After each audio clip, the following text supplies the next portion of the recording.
It can be a bumpy ride driving a taxi along Havana's potholed streets, but for many young Cubans it's becoming a route to financial security. Daniel earns around $500 a month from driving a cab, enough to look after his 5-year-old son. One of the most important sectors in this country is transport. It's treating me well, it's not going to make me rich, but it's a living, a way to look after my family. In recent years, Cuban President Raul Castro has overseen a growth spurt in Cuba's private sector after a series of economic reforms. But there are now fears that it's causing income disparity in what was for decades a flat socialist society. After years of medical training, a doctor at this clinic in Havana's Vedado neighborhood earns around $30 a month from a state salary. That's less than a tenth of what Daniel makes driving a taxi. Many state workers receive financial aid from the government, as well as access to free healthcare and education. But with such low state salaries, they're struggling to cope with rising food prices and shortages of basic goods like toilet paper. We asked the Cuban government for an official interview about state wages in this country, but we weren't granted one. However, US-based analysts say the Cuban authorities are trying to make state salaries more competitive. The difficulty is that they don't have the money to provide what would normally be what we would regard as sort of market-level salaries for people in the state sector of the economy, because the state sector of economy just isn't productive enough. Something like 20% of the Cuban national budget goes to subsidize state enterprises that are losing money. Cuba's outgoing president, Raul Castro, says the government is reforming the economy without haste but without pause. But even for a taxi driver like Daniel in the private sector, let alone a state-employed doctor, it's still a monthly struggle just to pay the bills. Giles Gibson, TRT World, Havana. After being inaugurated, Miguel Diaz-Canel promised to carry on Fidel and Raul Castro's legacy. The march of the revolution will triumph, and we will continue on a rational path for success. And peace, freedom, independence, and sovereignty will endure for our people. We will never give up on these things. Let's get more on all this now, and for that we're joined by our editor-at-large, Craig Peters, in Paris. But first, let's go to Remi Piet in Miami. He's a senior director at management consulting firm America's Market Intelligence. Remi, Craig, great to have you both on the show. Remi, I want to start with you. Miguel Diaz-Canel, is he the right person, you think, to reform Cuba's economy? He doesn't seem to be a Mikhail Gorbachev or Deng Xiaoping now, does he?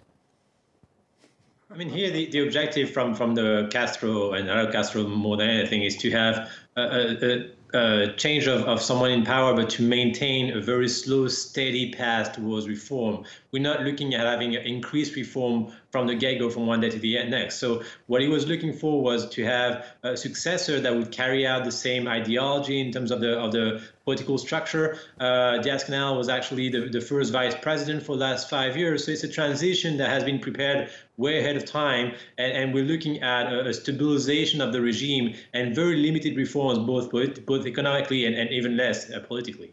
So in your opinion, a reformed Cuban economy is not going to look like a modern-day China, for example. I mean, what should a reformed Cuban economy look like? I mean, their socialist policies arguably have created, you know, a universal healthcare system, something that the US struggles with, very high literacy rates.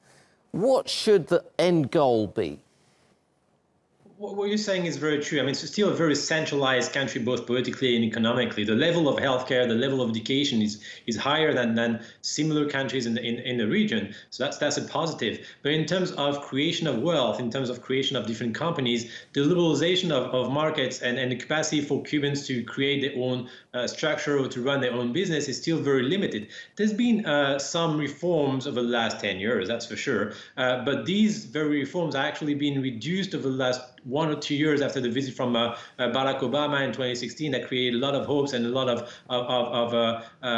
let's say, encouragement for private owners and private individuals in Cuba to push for more reforms. The centralized party has started to be a little scared about this evolution and trying to maintain its grip on the series of sectors, let's say the touristic sector, for example, or the productive sector per se. Now, in terms of what should be the objective for Cuba, in the perspective of the Castro family and now Diaz-Canel, the objective is to maintain some kind of stability and a level of equality in the society that might not be compatible with a full-scale liberalization of the economy towards private actors. OK. Craig, let me turn to you, if I may.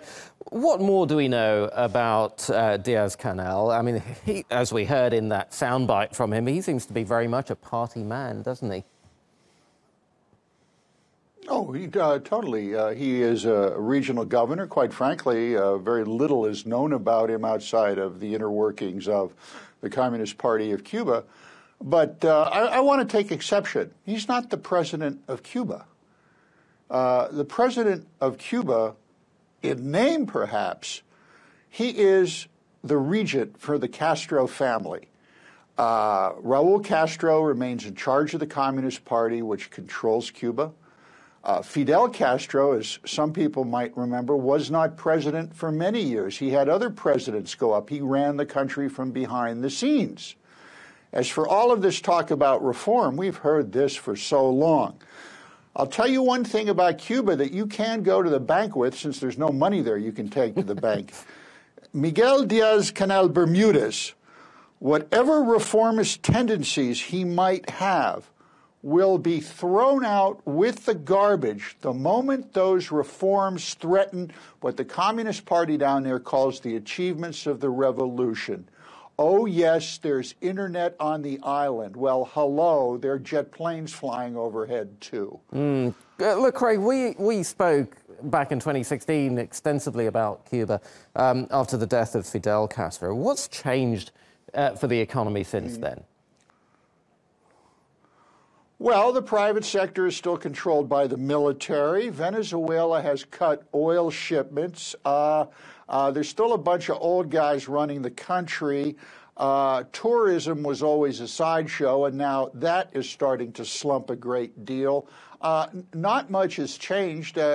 Cuba is on the road to perdition, but, you know, at the same time, we have a new player there, and that player is China. Indeed. That one belt, one road. Yeah.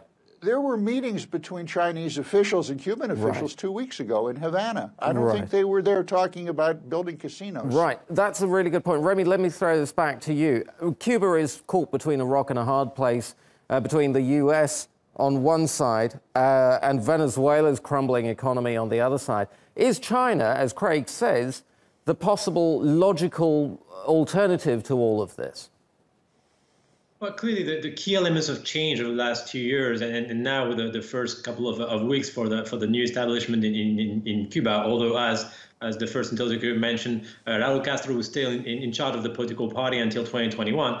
The two elements of change are, first one, the geopolitical element, the fact that now we have a Donald Trump administration in the US for the last 2 years that has really changed drastically the positions towards Cuba, the fact that Venezuela is facing a terrible crisis and that was the main ally of Cuba in the region, therefore cannot sustain the Cuban economy anymore, and therefore the stepping in of China and its policy of promoting infrastructure and maybe using Cuba as a headquarter, if I can say, in the Caribbean region. We're seeing a shift in different countries in Central America and the Caribbean towards the recognition of China as the only Chinese country, therefore not Taiwan. So we're seeing this play and this domino play in the region. The second element is the personality of Diaz-Canel, the fact that indeed the economy of Cuba is supported by the military, and Diaz-Canel has never been in the military, and therefore his legitimacy in the country might be more limited, and his challenge will be to be accepted by the population. Okay, I'm afraid we're going to have to leave it there. Fascinating discussion there. I'm afraid we're out of time. Craig Capitas in Paris and Remi Piet in Miami. Thank you both very much indeed. Pleasure.